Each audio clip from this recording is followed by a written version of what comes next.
Why is DEI mentioned every 5 single seconds. day as a solution to every single problem that faces this? Because of how pervasive it is. I wake up every day and wonder if my college is even still going to be funded, if my research is going to be funded. My research was already unfunded. Where President Trump is taking a major step toward eliminating diversity and inclusion programs within the federal government. Even during our darkest days, we did not look the way Nazi Germany looked, and that's very much where we're heading.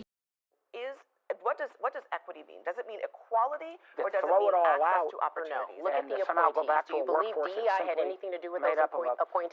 Do you believe they were qualified? Do you think they would protect and defend the Constitution that represents The president all of going the even United States further, of who are America? part of those initiatives, are now being placed on leave with their professional futures. But I also think around the idea of diversity. No, Donald Trump hired all of his friends. Yeah, I mean, Blue Hen Vets has been around for a while. From my knowledge, and you could go and probably look up a specific year, I couldn't give it to you, but it was originally founded by Vietnam vets who came back and came here on their GI Bill.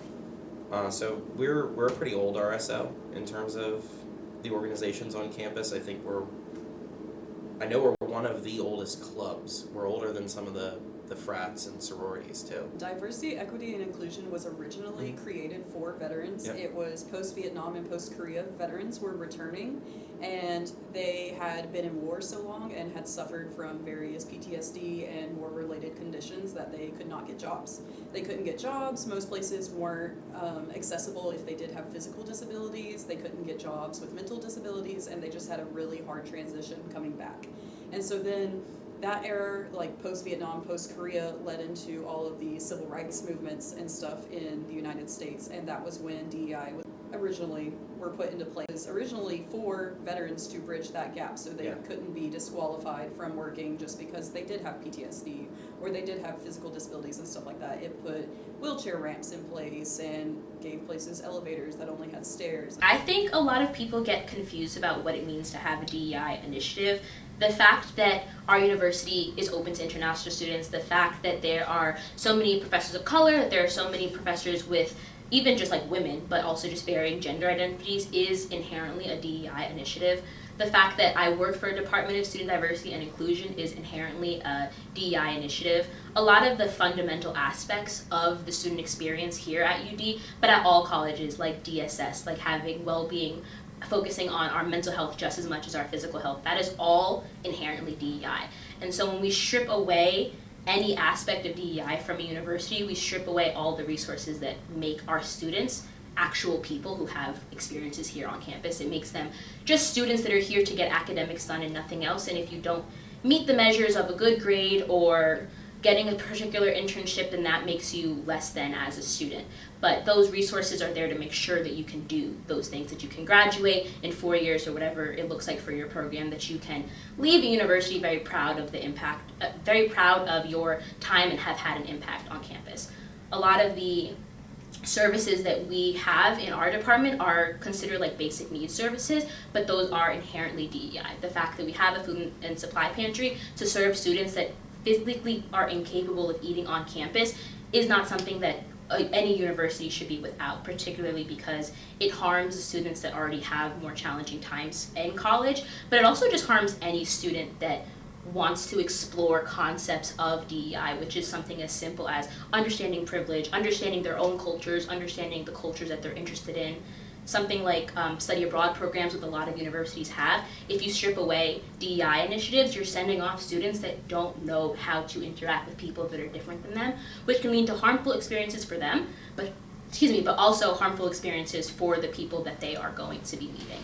The fact that DEI measures are being taken away or potentially being taken away, and because of funding, is really concerning because it has offered impacts to anyone who needs it, whether it be something like, oh, I'm having really bad anxiety this week, or like, oh, I need help with XYZ, or it helps people that are at a disadvantage become at an advantage. That's like the easiest way to put it. And without the ability to have access to that, I know multiple friends that probably would have dropped out of college. After the The first year I paid my tuition, I was like, oh, this is great. As long as I work and make all the money that I work over the winter and spring session, or in the summer sessions, I'll be able to pay for my semesters. And ultimately that fell through. And in the spring semester, I was faced with the issue of having a hold on my account and not being able to register for my classes. And I had a very candid, very unanticipated conversation with a really great woman who works with donor and alumni relations.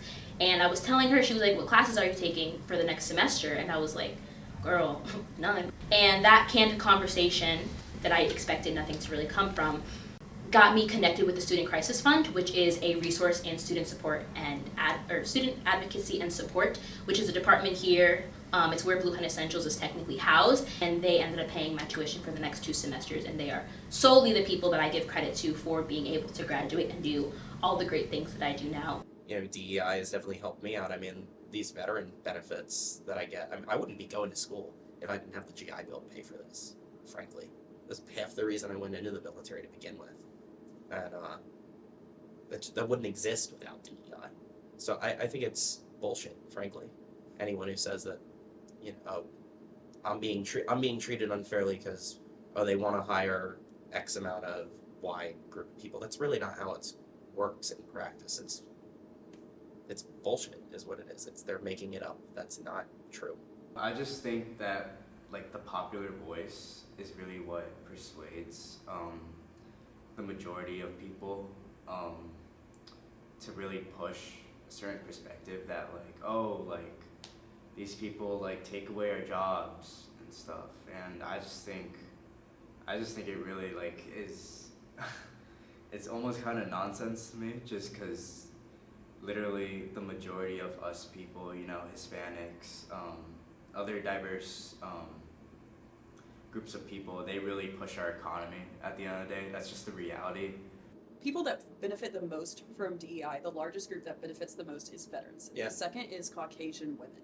And this is because the marginalized communities, like your African American communities, your Latino Hispanic communities, stuff like that, you would think those women would be largely like a DEI hire per se, but they have always had this precedent against them where they have not had the equal opportunity. So they went out and learned multiple languages. They got multiple degrees. They did the work to get the skills to be a just straight out hire. They are the more competent hires. So the people that you think are your DEI hires are actually more competent and more qualified than your actual DEI hires. So many people that are immigrants that are legally here but are people of color run this country. But the people that are seen as running this country are people that look and sound like Donald Trump and Elon Musk.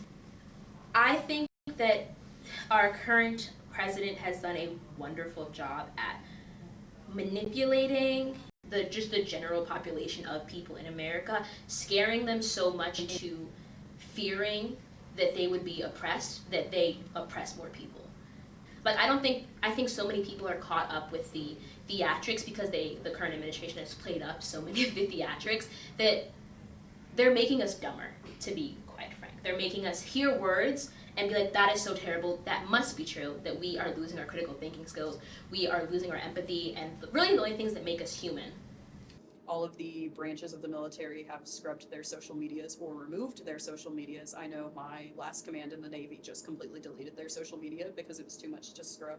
And they are having to remove DEI-related images. That's a majority of your Black service members, your female service members, stuff like that. The Jackie Robinson being removed from the archive like 2 days ago, the Holocaust website being removed, the Veteran Women's website being removed. It's impacting us already because it's kind of like it's denying from a female veteran perspective, it's denying our service and it's kind of like invalidating our service, but we raised our hand, we said the same oath, and we served the same time, and so it's like, why do all of the Caucasian men that serve, they get to have their memorials and their websites and stuff like that, but ours has to get removed? Embedding DEI into so much that we do was intentional, and the norm will always be inequities, racism, poverty, whatever it may be. And so because that is the norm of Western society, but particularly US, because we are a colonial state, they don't have to try that hard to undo all the good things that have happened, but they will see all of the downsides. I wake up every day just wondering where the next blow is going to come from, pretty much. But, you know, we'll take it a step at a time and do what we can here to keep this going, no matter what happens. We're at the point now where people are only going to realize how bad things are once they are too far down to really be saved. But history repeats itself, as they say, and we are in no way, shape, or form in a new timeline.